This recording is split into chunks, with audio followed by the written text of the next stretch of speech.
পিছত যেতিয়া সেই গৰুটোৱে গাখীৰ দিয়া বন্ধ কৰিব বন্ধ হ'ব যে মানুহ এজন যেতিয়া বন্ধ হৈ মৰি যাব বুঢ়া হ'ব তেতিয়া কি কৰিব মানুহজনক খাব নেকি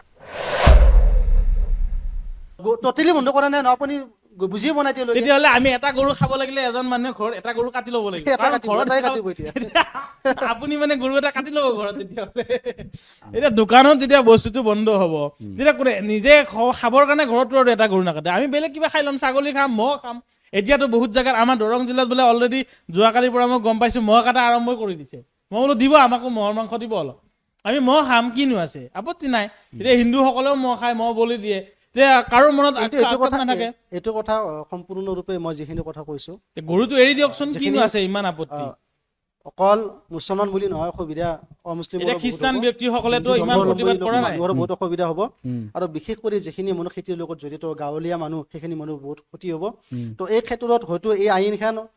এটা সময়ত এনেকুৱা সময় আহিব 2-3 বছৰ ভিতৰত অসম চৰকাৰ বাধ্য হ'ব উঠাই ল'বলৈ এইটো এনেকুৱা সময় এই নিয়মটো উঠাই ল'ব এইটো কি ক'ব তাৰ কাৰণটো কি উঠাই ল'ব লগা এইটো মানে যেতিয়া বাধ্য হ'ব বুলি কৈছে গোটেই অসমৰ কিয় বাধ্য হ'ব সেইটো বাধ্য অসমৰ হ'লে তাতো reason সমাজও লাগিব। গম পাব যে আমাৰ কিমান ক্ষতি হ'ল কিয় কি গম পাব কি কোনটো আপুনি কাৰণ এতিয়ালৈকে ক্ষতি- বুজিয়ে একো পোৱা নাই, ক্ষতিয়ে মই- নহয়। মই কি- বলদ গৰুৰ প্ৰডাকশ্যন বন্ধ হ'ব আৰু কি কৰিব গাই গৰু গাখীৰ দিব গাখীৰৰ বলদ গৰু দামটো এনেও production 60 বন্ধ হোৱাৰ টকা, লগে লগে 70 কিমান আছে ক্ষতি লিটাৰ। আছে কিমান ক্ষতি আছে কিহৰ গাই গৰু মানে বলদ গৰু বন্ধ হেৰিটো বন্ধ কৰাৰ লগে লগে কিমান ক্ষতি হ'ব আপোনাক একো মই ইয়াৰ ক্ষতি- কথা একো কৈছো। ক্ষতি নহয় এইবিলাক ইয়াত কি চৰকাৰে ক্ষতি চাই নহ'ব? মেলিয়ে কৰিছে এহাল গৰু বিক্ৰী কৰি মানুহ এটা ছোৱালী এজনী বিয়া দিয়ে কিয় গৰু তেতিয়াহ'লে গাই গৰু পালিব গাহৰি পালিব চৰকাৰে গাহৰিৰ কাৰণে আঁচনি ল'ম বুলি কৈছে নহয় যেতিয়া হিন্দুসকলে সনাতনীসকলে গাহৰি পালিব তাৰ কাৰণে চৰকাৰে ছাবচিডিও দিব 10 লাখ টকাৰ লোন দিব তাৰে 50% ছাবচিডি দিব গাহৰি পালিব গাহৰি বিক্ৰী কৰি স্বাৱলম্বী ভাল হ'ব কথা চৰকাৰে যদি সেইখিনি সুবিধা কৰি দিয়ে, সনাতনীসকলে অপশ্যন ল'ব বেলেগ ল'ব গাই বলদ গৰু নাপালে 10 বছৰৰ ভিতৰত এনেইটো ফিনিছ হ'বই কি গাহৰি পালিব চৰকাৰে আঁচনি দিব ঠিক কেনেকে সনাতনীসকল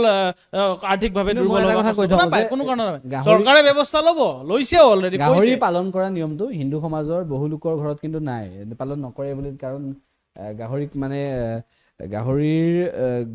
গাহৰি গৰুক যেনেদৰে সকলোৱে পালন কৰে গাহৰি কিন্তু পালন নকৰে বহুত নহয় গৰুটো পূজা কৰে এইটো পালন- পূজাটো কৰিয়ে থাকিব নহয়, পালিয়ে থাকিব গৰু যেনেদৰে পালন কৰে মানে প্ৰতিপালন কৰে কেনেদৰে মই পূজা পাতলটোৰ কথা মই কোৱাই নাই প্ৰতিপালন যেনেদৰে গৰু কৰে গাহৰি কিন্তু বহু লোকে গৰুটো ঘৰত সোমাবলৈ প্ৰতিপালনটো নিদিয়ে। বন্ধ নকৰে হিন্দু লোকে কিন্তু গাহৰি সোমাবলৈ নহয়, নিদিয়ে বহু লোকে কিছুমান মই সিদিনাও ক'লো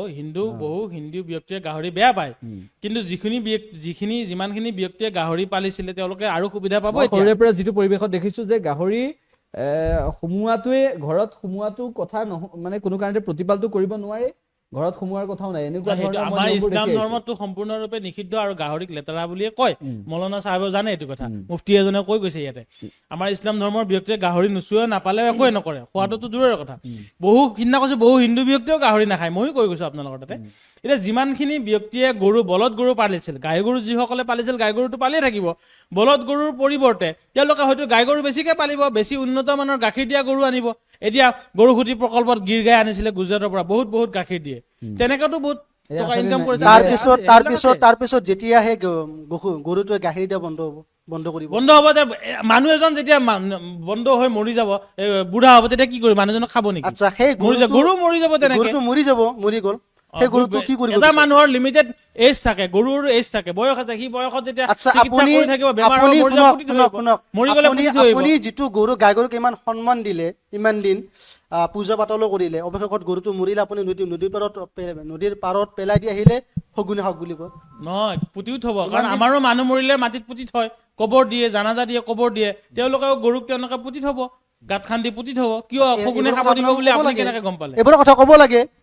আপুনি কেনেকে গম পালে শিকাই দিব শগুনে লাগে খাব দিব বুলি? নিয়মবোৰ শিকাই দিয়ক ভালদৰে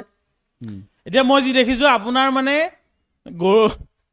গৰুৰ মাংসটোৰ প্ৰতি চাওক এৰি দিয়ক বাদ দিয়ক সহজভাৱে চলকচোন কিনো আছে মিলিজুলি চলো সকলোৱে এওঁলোকৰ মনতনো কিয় কষ্ট দিওঁ অকল আপুনি এটা পক্ষক মিলিজুলি চলিবলৈ কৈ আছে তেওঁলোকেনো কি আমাক অন্যায় কৰিছে মই যিটো কথা ক'লো নাই হিন্দুসকলে আমাক ভাৰতত কি অন্যায় কৰিছে আপুনি কওক আমি কি উন্নয় কৰিছো তেওঁলোকেতো আপত্তি কৰিছে গৰু খোৱাত আমি কষ্ট পাওঁ গৰুটো খালে আমাৰ মাতাক খালে আমি কষ্ট পাওঁ তেওঁলোকে কৈ আছে সেইটো আমি এৰি দিওঁ আমি যে কৈ আছো তেওঁলোকে আমাৰ ধৰ্মীয় অনুভূতিত কোনটো এংগলত আমাৰ সন্মুখত গাহৰি কাটি বিক্ৰী কৰিলে আমি কষ্ট পাওঁ কিয় কষ্ট পাম গাহৰিটো আমাৰ কিবা হয় নেকি ধৰ্মীয় অনুভূতিৰ লগত চেতনাৰ লগত জড়িত আছে ধৰ্মীয় ঘিনিয়া কৰিব কৈছে আপুনি ঘিনিয়া লাগে আমি আমাক ঘিন দেখিলে। কৰিম চি গাহৰি কাটিছে নাখাও নাযাও সেইবুলি নাযাও ওচৰৰে ঘিন কৰিছো ঠিক আছে হ'ব এতিয়া মদো বেয়া পাওঁ মদ ঘিন কৰো সেইবুলি ঠিক আছে মই অনুষ্ঠান সামৰিম দোকান বন্ধ কৰিব মই দিম নেকি? অনুষ্ঠান সামৰিম আৰে কোনোবাই লেতেৰা বস্তু খাইছে খাওক এতিয়া ইছলাম ধৰ্মৰ মতে মই কৈছো মই এই গাহৰি লেতেৰা বস্তু খাইছে খাওক ঠিক আছে মই ইগনোৰ অনুষ্ঠান কৰক। সামৰিম কিন্তু তাৰ আগত মই সানোৱাৰ হুছেইন ডাঙৰীয়া আপুনি 1 মিনিট সময় ক'ব পাৰে আশৰাফুল হক ডাঙৰীয়া কি প্ৰত্যুত্তৰ দিব বিচাৰে শেষত 1 মিনিট সময় আপুনি কওক আপুনিও ক'ব 1 মিনিট আপুনি নামা দিব কওক অৱশেষত মই তেখেতক এটা কথা ক'ব খুজোঁ যে প্ৰথমতে মানে কৈছিলোঁ অসমৰ মুছলিম সমাজ আশৰাফুলৰ কথা মতো নচলে সানোৱাৰৰ কথা মতো নচলে আৰু অসমৰ মুছলমানে এইটো বিচাৰ কৰিব যে এইখন আইন মানিব নে নামানে মই বাধ্য কৰাৰ বা অমান্য কৰাৰ নিৰ্দেশ কৰাৰ মোৰ কোনো অধিকাৰ নাই মই অসমৰ মুছলিম সমাজক ক'ব নোৱাৰোঁ যে আপোনালোকে গৰু খোৱাটো বন্ধ কৰক মই মুছলিম সমাজক ক'ব নোৱাৰোঁ যে আপোনালোকে গৰু খাওক বুলি তেখেতসকলে নিজে বিচাৰ কৰিব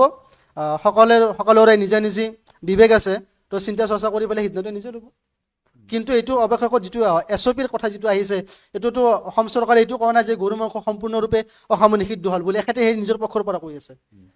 সম্পূৰ্ণৰূপে নিষিদ্ধ কৰা নাই নিষিদ্ধ হ'ল বুলি মই কোৱাই নাই সম্পূৰ্ণৰূপে নিষিদ্ধ হোৱা নাই মই সেইটো কথা মই কৈ আছো। আহ্বান জনাইছো মই যে সেইটো এৰি কথাই কৈ দিয়ক আছো। কোৱা এৰি দিয়ক ঠিক আছে মই আপুনি শেষৰ মন্তব্যটো কওক এতিয়া মই কওঁ আপুনি ময়ো মুছলমানৰ নেতা নহয় আৰু আপুনিও নহয় আৰু নেতা হ'লে যে মানুহে শুনিব সেইটোও নহয়